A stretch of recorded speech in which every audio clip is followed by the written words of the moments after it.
Ladies and gentlemen, Good evening. are you ready? Okay, here we go. You're listening to the Deal Room Podcast. Join us as we bring you the inside scoop on business sales and acquisitions. Get across trends in the area and hear the industry's best recount their real-life tips, traps, and experiences. Now, here's your host, Joanna Oakey.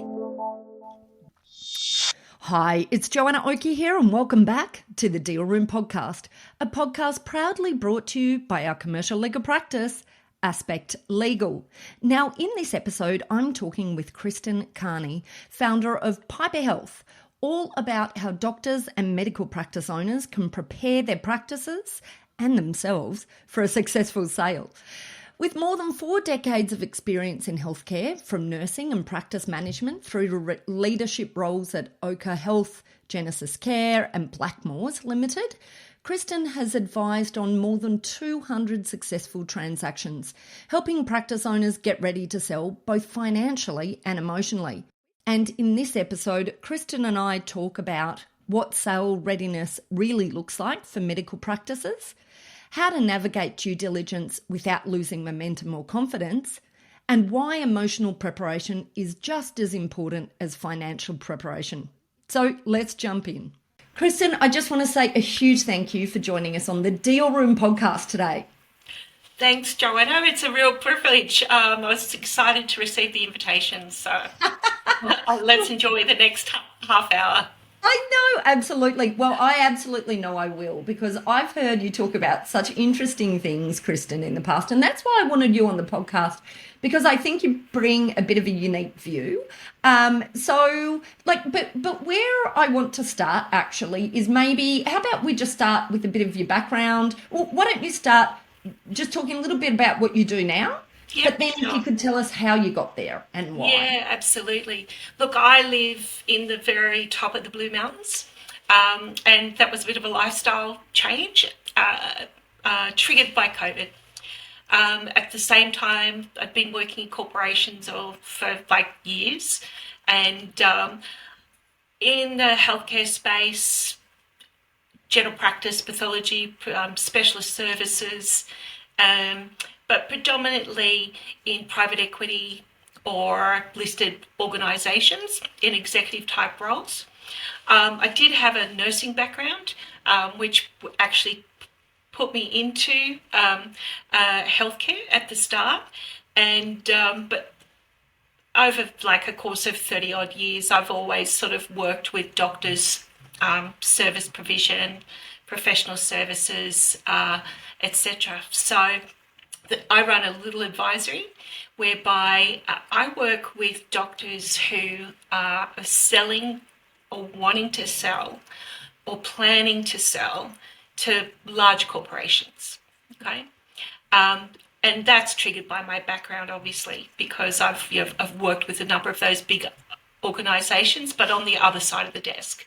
And it was just through some, professional experience that I really felt that there wasn't a real advocate for doctors in this space to advise them on what it's like to deal with a large corporation. Because corporations have got, they've got a lot of staff, they've got a lot of people, they've got a lot of very smart people, they've got a lot of, a lot of time, a lot of money, but they've got a lot of pulling power and, and GPs on a whole, they have had no experience whatsoever in dealing with people who come from this kind of background. And when it comes to negotiating the sale of their, life's work and wanting to get, a good deal and make sure everybody's protected, their staff and, the services they provide, that their legacy is protected, sometimes they can get a bit lost along the way in the process of negotiation. It can be quite intimidating when you're fundamentally a humanitarian rather than somebody who's commercial. And that's what sort of drove me to work on the other side of the table, basically, sitting on the side of the table with the doctor to try to help them navigate with their lawyer and with their accountant on how to get to that day one under a big corporate umbrella, thinking it's been a great day. It's a great day. I've made a great decision, rather than being seen, doctors I've seen and practices I've seen, they sort of like are struggling towards the finish line. You've got to drag them over the finish line, and day one is a day of regret. You could call me an advisor, you could call me an advocate, you could call me consultant, you could call me whatever you like, to be perfectly honest, but really just to help them get the best possible outcome. And that's not just about money. That's about getting, culture fit, getting, making sure that the way they want to keep practicing medicine is respected, and that the time spent under the new umbrella, and they will have to spend time, is really another but very positive step in their professional journey. So that's what I do. Yeah, I love it. I just love your approach. And obviously, like, fascinating that you come from sitting on the other side of the table, and so much insight that you can bring from that to the discussion. But also, I hope so. I mean, because corporations are great in many ways, and many of them are doing things really beautifully, but they are big powerhouses. There's some of them multinational. They've got like a huge amount of resources, and it can be intimidating sitting with them, let alone on the other side sometimes. So anyway. But I mean, it's an interesting thing, isn't it? Because I do find, you're absolutely right about corporates being a bit intimidating, from a doctor's perspective, or actually any owner of a small business who hasn't and doesn't on a day-to-day basis deal with the management of larger organizations on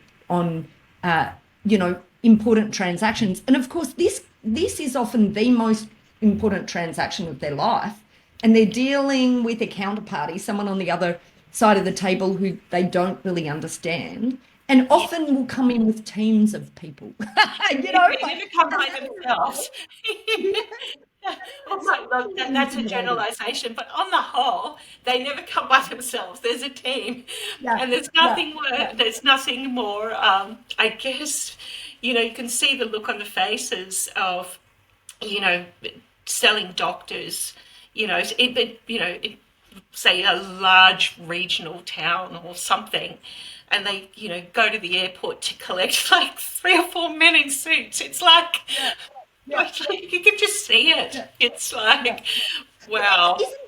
That's an interesting thing, because you would have thought these corporates would have understood that, and of course it's part of their process, but part of the process, I feel that bit of the process will work better if they sort of talked on the level of our doctors or our sellers, brought less people, just come with one maybe for now. And some do, of course, and some do. And with respect to... Most don't though, right? But...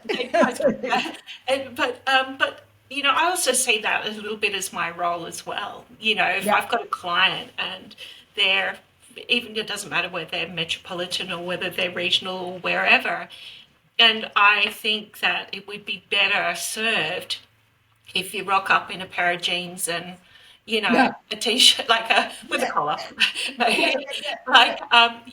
I will let them know, please don't turn up. These people don't know what EBITDA is. They don't know what ROI is. Please don't try and bamboozle them with, corporate speak, because it's just not going to fly. They're going to be embarrassed, and they're going to feel a little bit after the meeting, what was that all about? And we want to avoid that, just keep it simple. Just keep it simple. Yeah. And sometimes I feel it sort of, it triggers a bit of a self-confidence issue. I feel Yeah, okay, I'm glad you agree because I just feel like it's almost like we're dealing with super smart people here, our doctors who've built this business, but quite often what has happened is they've built this business as a technician, not as standing back as this, as someone who deals in the day-to-day rough and tumble of Yeah. corporate business, Yeah, and so to walk into a room having felt like, gosh, I've got all this knowledge, and yet here in this room I feel like I don't really understand what's going on. And maybe I feel like here's people who are trying to find holes in everything I've done. They want all my accounts. oh, They want all my, and absolutely. Defenses are right up, walls are up, yeah, And yeah. look, and there's no question that, if you look at the way like a corporation will do an investment analysis or, evaluation, there'll be things in there that, might be benefit the corporation a little bit. And the GP and sometimes the accountant, they don't recognise it. So it also helps them to be able to negotiate with the corporation and say, hey, come on, it's not going to cost you $150,000 worth of central overheads to add this business to your, portfolio. Let's just be, let's just cut that right out, or let's just reel it in a little bit. So it's about trying to also know what the corporations want, as well as know what you don't have to give away as well. So it's not just a hand holding and I'm going to make you feel comfortable and confident. And it is also about having worked with the corporates for a number of years, knowing what they want, but what is negotiable, and that definitely GPs do not understand that either. They really don't understand that either. So, I love that. It's just, and it's such a good perspective, because I think, and we're talking here about GPs, but as I've said oh, before, yeah, this it is applies. I'm sure it so, applies more broadly. it absolutely it does. And I guess it's just that, it's almost, I feel like, do you know what I feel like you are, Kristin? You are like the translator. You're the translator here between two different languages that are happening.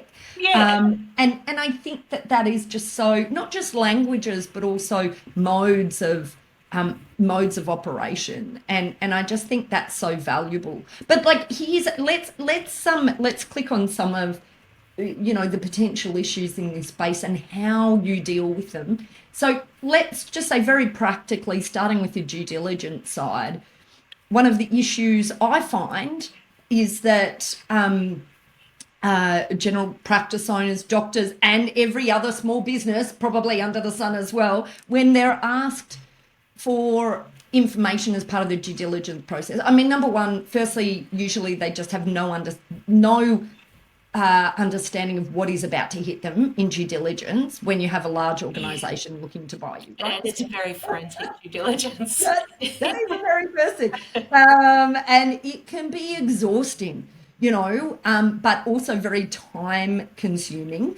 And the result of that is often, and I find particularly in this industry, often it can lead to a very long lead time from a due diligence request list coming out and information actually being delivered. I'd love to hear what your experience is and how do you get ahead of that issue? Okay, there's no question that most practices, when they ring up a corporation and say, I want to sell, haven't prepared appropriately. Yep. And by preparation can take a year or two. It doesn't necessarily mean having all your P&Ls, and all your tax returns and everything done. It can mean things like, okay, you've got $200,000 worth of staff entitlements sitting here. Maybe you should try and send people on leave over the next 2 years to get that, reeled that in. So preparation, whether it be operational and financial preparation, as far as like planning to sell, then having all your ducks in a row, having everything that a corporate is going to need and is going to ask for, they really, don't understand that when you pick up a phone to corporation, it is only realistically about 10% of calls to a corporation from a practice wanting to sell are actually going to complete, because many instances they don't understand what a corporation is looking for. Yeah. And on the whole, they're pretty much looking for very similar things. So one, it can be very disappointing. You think their life's work, everybody's going to want it, but they'll pick up the phone and the corporate is not interested, okay, because it doesn't meet their criteria. Then it's a lack of preparedness as far as you can't present your material on post-it notes, and if you get as far as due diligence, just, having insight into just how forensic that due diligence is going to be, because the likelihood is the corporate is probably going to pay more for the business than, your independent doctor or an internal purchaser, another doctor working within a practice. A corporate's going to offer a lot more money, most likely, but they're going to want a lot more information, and it's extremely tiring. So the way I approach it is that in the first instance, I just really talk them through, are you emotionally ready? You've got to be in the right headspace. You've got to be really quite committed to this process. If there's more than one owner, are you all aligned? Because there's no point in two of you thinking, yes, I want to do it, if only the third one of you has got one leg out the door. So you really have to be aligned. Who are you going to include in this? Are you going to run this, or are you going to engage your practice manager? Is it going to be your accountant, or, have a voice within your group? And what I do then is I send them a list of things they need to get prepared that I know a corporation is looking for, and I won't even start the process with them, and I'm very upfront about that until you got it ready, because they won't start it either, and sometimes because they might be talking to 10 different businesses at a time. I know it's hard for a practice who's selling. They think this is mine and everyone wants me and loves me, but you could be one of 10 or 15.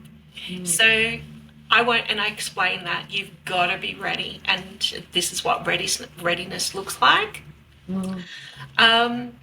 So, and I do try to just make the information, very clear, make it very efficient, and I do set timelines for the corporation as well as the practice, because, if a sale is going on, it's a year down the track, there's something very wrong here. So I do set timelines and expectations from both corporate's perspective. And I find, dealing with any company, they'll say, well, we'd like this process to take 4 weeks. We'd like this process to take 2 months. Can you commit to the timeline? And they'll be, usually pretty upfront and honest. And then, of course, there could be something unforeseen that happens during the process. So making sure I've got absolutely everything that they need, setting timelines, presenting it in a way that a corporation wants it presented. Sometimes, and no offense to anybody, but somebody who wants to, like any other profession, but there is absolutely no point in somebody who's wanting to sell it to a corporation going and paying $10,000 for a beautiful information memorandum and evaluation. And you do see that as well. So they can be two extremes, complete lack of preparedness, but then there's over preparedness. And you see that as well. There's beautiful 25-page glossy. It's unnecessary, because corporates have got enough smart people in their own group, and they're going to do their own. And they'll chuck it. It's like seeing a CV that's 25 pages long. Read the first page, you don't go much further. So it's getting the right balance. Just keeping it flowing, just keeping it flowing, keeping the lines of communication open, being really transparent. And I guess because I'm willing to just ask the questions as well of the corporation, like, just straight out, do you want it? Don't you want it? If you don't want it now, what can be done to improve it so we can come back in a year's time or 2 years' time? How do you like to run the process? I love the way, I just want to say, I love the way you're saying that, Kristin, because one other thing is in this, in this type of transaction, there's a lot of emotion, there's a lot of from the sellers. So there's a lot of emotion because this is their baby, It is their baby. And really important, but also it feels like this important opportunity and maybe their last opportunity to turn this business, to liquidate the value out of this business. Yeah, just basically to realise the asset that they've developed, life's work. For many, this is their superannuation as well, That's right. Because for some doctors, they may not necessarily have managed their finances as well. So to get this right is really important. But I think because recognising that there will be this emotion, having someone who can stand in the middle of that and have these decisions without the emotion behind them. Yeah, definitely. I think I do think that I do bring empathy to the process, both for the seller and the buyer, because it can be tricky, and it's where I think also when practice owners come to sell, they kind of see it initially like a transaction in real estate. It's about the price. You want the house, you want the best possible price, but it's not a transaction in real estate. Okay, well, it can be, I guess, if you're selling the property, but on the whole, it's not. You've got all those staff involved. You've got doctors who operate their practices within this practice that's selling. You've got spouses who have, worked on the front desk in the first 10 years while the practice is, getting up and running. Sometimes spouses or, that could be husbands and wife working in the practice. It can be a bit of an emotional minefield. And I think I can help alleviate that, by just being, calm and pragmatic and, empathetic, but this is what's going to happen, this is what's likely to happen, this is what you need to do, and this is what you need to think about. Love it.